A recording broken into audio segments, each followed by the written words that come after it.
My deliverables for Sprint 2 included developing scripts in Bicep language to automatically create a web server in Azure. First, I'll demonstrate and then I'll explain to keep it short.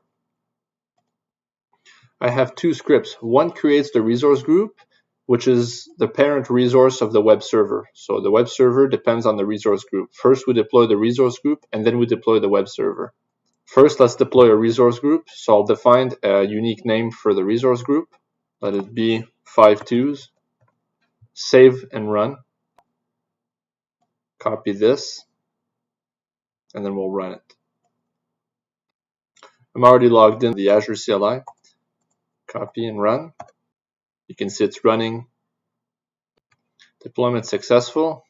Let's go back to the dashboard on Azure. Refresh, and there should be a new resource group. There is one right here, completely empty. Let's go and create the web server at this point. To create the web server, I'm simply going to change the resource group to the one that we have right now, which is 52s. Save and run.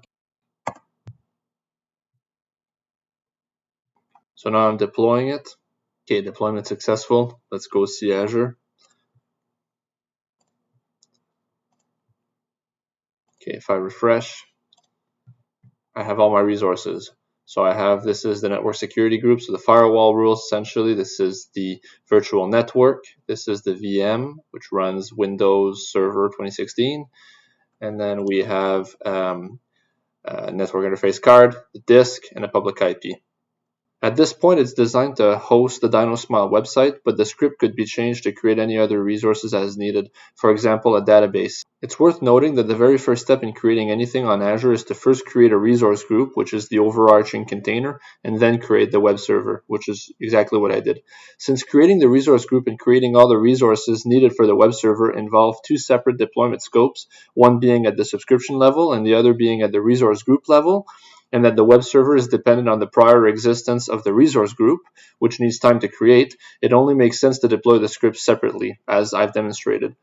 One big lesson I learned since Sprint 1 is the shift I've taken in how to deploy the scripts. I mentioned how I previously used Visual Studio Code to deploy my scripts and how that environment required me to enter a series of manual inputs every time I deployed the script.